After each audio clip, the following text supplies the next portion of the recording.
तो हेलो, मैं डैनेडान का चैप्टर एक्सप्लेन करने से पहले मैं एक बात बोलना चाहूँगा। फिलहाल के लिए मेरा एग्जाम चल रहा है, इसीलिए मैं रेगुलर वीडियोस अपलोड नहीं कर पाऊंगा अपने चैनल पे 2-3 दिन के लिए, वो भी। तो प्लीज भाई लोग थोड़ा सा कॉम्प्रो कर लेना, ज्यादा नहीं, बस 3 दिन का बात है।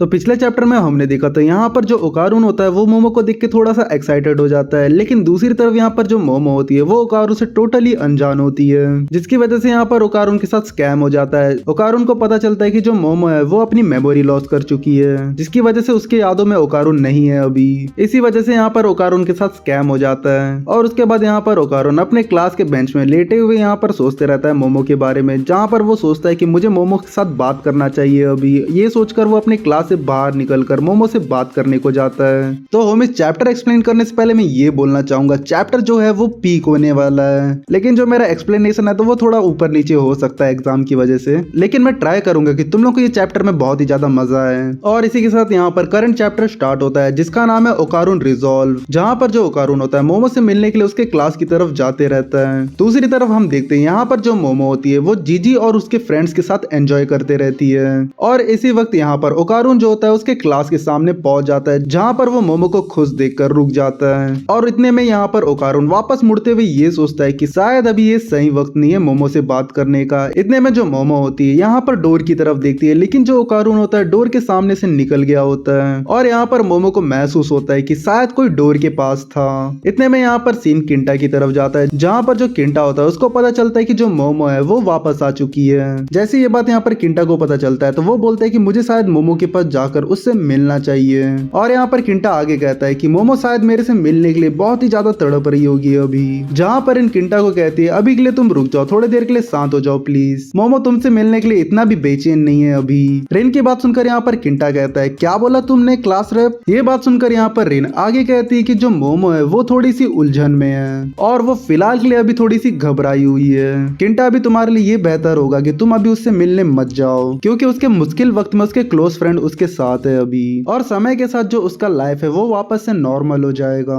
जैसे उसका लाइफ ठीक हो जाएगा उसके बाद तुम उससे मिल सकते हो, ये ज्यादा बेहतर होगा किंटा। मैंने सही बोला कि नहीं। जिसको सुनकर यहाँ पर किंटा कहता है खैर जो भी हो, मुझे ये बात पसंद नहीं आई। इतने में किंटा अपने क्लास से भागते हुए कहता है गेल विंड अल्बर्ट, जहाँ पर वेमोला भी किंटा के पीछे जाते हुए बोलती कि मारू गोटो बनाना अवे। इन दोनों को क्लास से बाहर जाता हुआ देखकर यहाँ पर इन दोनों को रुकने को कहती है, जहाँ पर हमें पता चलता है कि जो किंटा होता है वो ओकारुन के पीछे जाते रहता है और वो बोलता है कि ओकारुन तुम स्कूल में किधर हो आखिर। इतने में सीन यहाँ पर ओकारुन की तरफ जाता है, जो कि यहाँ पर मोमो के पीछे स्पाई करते रहता है और उसको छुप कर देखते रहता है। जहाँ भी मोमो जाती है उसके पीछे यहाँ पर ओकारुन पहुंच जाता है। ये सब करने के बाद ओकारुन थक कर एक बेंच के ऊपर बैठ जाता है और वो सोचता है कि आखिर ओकारुन तुम कर क्या रहे हो, तुम कितने बेवकूफ इंसान हो यार, और कैन तुम कितने बददिमाग स्टॉकर हो यार, जो कि छुप कर ऐसे पीछा करते घूम रहा है। और यहाँ पर ओकारुन खुद से आगे कहता है कि तुम कितने यूजलेस डरपोक इंसान हो। और इतने में ओकारुन खुद से कहता है कि जल्दी करो, उससे जाकर बात करो। लेकिन यहाँ पर जो ओकारुन होता है उसको पिछली बात हॉन्ट करते रहती है, जहाँ पर जो ओकारुन अपने मन में सोचते रहता है कि शायद मैं मोमो के सामने जाऊंगा तो वो मुझे वापस से कहेगी कि आखिर तुम कौन हो। ये सुनने के बाद मेरा दिल टूट जाएगा, लेकिन फिर भी मैं मोमो से बात करना चाहता हूँ। लेकिन अगर वो मुझे फिर से उसी तरह से देखे तो मैं वापस से अपने अंदर हिम्मत जुटा नहीं पाऊंगा। ये सब सोचकर यहाँ पर ओकारुन परेशान होते हुए बेंच के ऊपर से जाते हुए कहता है कि धत तेरी की, ओकारुन तुम क्या कर रहे हो आखिर। मैंने ये सोचा था कि शायद मैं जाकर मोमो से बात करूंगा, अब मैं खुद ही जाकर उससे बात नहीं कर रहा हूँ। इतने में यहाँ पर जो मोमो होती है अपनी सहेलियों के साथ यहाँ पर ओकारुन की तरफ आते रहती है। इतने में यहाँ पर ओकारुन मोमो को देखता है और यहाँ पर मोमो ओकारुन की तरफ देखती है, लेकिन यहाँ पर जो ओकारुन होता है मोमो के देखने से पहले ही छुप जाता है, जहाँ पर मोमो को वापस से फील होता है कि कोई यहाँ पर था। जहाँ पर ओकारुन वापस से खुद को कोसते रहता है, बोलता है कि आखिर तुम कितने बड़े बेवकूफ हो यार। इतने में थोड़ी देर बाद हम देखते हैं यहाँ पर जो ओकारुन होता है मोमो का पीछा करते हुए वापस जाते रहता है और वो खुद से कहते रहते हैं कि इस बार तो मैं पक्का बात करके ही रहूंगा मोमो से।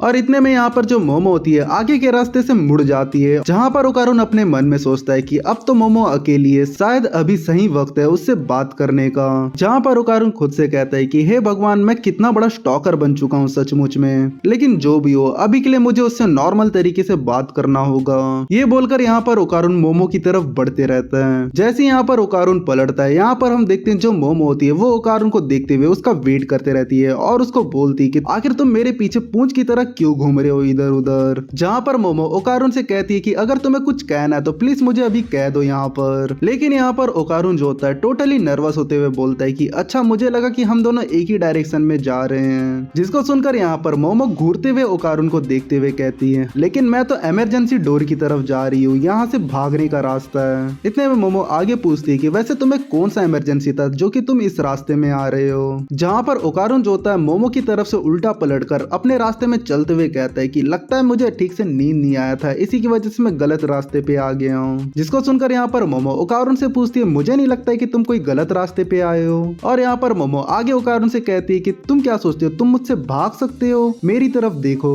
लेकिन यहाँ पर ओकारुन जो होता है मोमो को चूना लगाते हुए बोलता है उधर देखो स्पेस एलियन। ये बोलकर वो मोमो के सामने से भागने लगता है। लेकिन जो मोमो होती है ओकारुन को पकड़ लेती है और उसको कहती है कि तुम मुझे बेवकूफ नहीं बना सकते, अब तुम मेरी तरफ देखो, अगर तुम्हें मुझसे कुछ कहना है तो जल्दी मुझे कह दो अभी के अभी, क्योंकि मैं तुम्हें अभी समझ नहीं सकती हूँ बेवकूफ इंसान। ये बोलकर यहाँ पर मोमो ओकारुन का चेहरा जोर से दबाने लगती है जिसकी वजह से यहाँ पर ओकारुन के आंसू निकलने लगते हैं। ये चीज देखकर यहाँ पर मोमो ओकारुन को छोड़ देती है और ओकारुन से कहती है कि मुझे माफ कर दो, लगता है मैं कुछ ज्यादा ही ओवर कर दी, मैंने तुम्हें इतना ज्यादा हर्ट कर दिया है कि जिसकी वजह से तुम रोने लगे हो। जिसको सुनकर यहाँ पर ओकारुन कहता है कि नहीं मैं बिल्कुल भी नहीं रो रहा हूँ। इतने में यहाँ पर मोमो ओकारुन से कहती है कि जीजी ने मुझे बोला था कि हम दोनों बहुत ही अच्छे दोस्त हैं, लेकिन मैं सॉरी कहना चाहती हूँ क्योंकि मुझे कुछ याद नहीं है अभी तुम्हारे बारे में, और साथ ही मैं जो तुम्हारे क्लास की जो लड़की है उससे भी मैं सॉरी कहना चाहती हूँ, उससे भी मैं थोड़ा रूड बिहेव कर रही थी। लेकिन इतने में मोमो ओकारुन से आगे कहती है कि सच बोलूं तो मुझे कुछ महसूस हुआ तुमको लेकर। थोड़ी देर पहले क्लास में मैं पता नहीं क्यों लगातार मैं दरवाजे की तरफ देखकर कुछ सोच रही थी। और वो आगे ओकारुन से कहती है पता नहीं मैं क्या सोच रही थी लेकिन मुझे कुछ महसूस हो रहा था, और वो क्या चीज है मुझे कुछ समझ नहीं आ रहा है, और अब मैंने इस चीज का पता लगा लिया है। और यहाँ पर मोमो रिवील करती है कि उस टाइम में मैंने तुम्हें देखा थोड़े टाइम के लिए,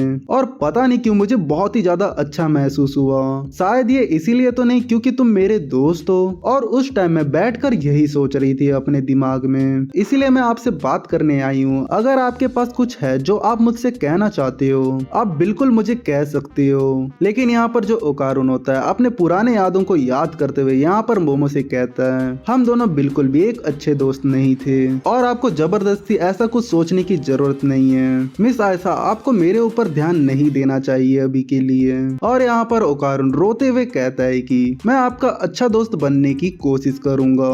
और यहाँ पर ओकारुन इमोशनल होते हुए कहता है कि प्लीज आप मुझसे बात करने मत आइए, अगली बार से मैं खुद आपसे बात करने को आऊंगा, क्या तुम मुझे समझ रही हो, प्लीज ये बात को मत भूलना। लेकिन इतने में यहाँ पर जो मोमो होती है वो ओकारुन को पलट कर देख कर कहती है अगर अच्छा ऐसी बात है तो प्लीज तुम मेरी आंखों में देख कर बोलो। ये चीज सुनकर यहाँ पर ओकारुन थोड़ा सा शर्मा जाता है। ये चीज देखकर यहाँ पर मोमो कहती है तुमने फिर से अपने आंखों को दूसरी तरफ मोड़ लिया है। जिसको सुनकर यहाँ पर ओकारुन कहता है कि मैं ऐसा सिर्फ तुम्हारी डिमांड पर नहीं कर सकता हूँ। जिसको सुनकर यहाँ पर मोमो चिल्लाते हुए कहती है आखिर तुम्हें पता है ये कितना सीरियस बात है। और इसी के साथ ये चैप्टर यहीं पर एंड होता है। यहाँ तक वीडियो देखने के लिए थैंक यू। तो चलो मिलते हैं नेक्स्ट वीडियो पे।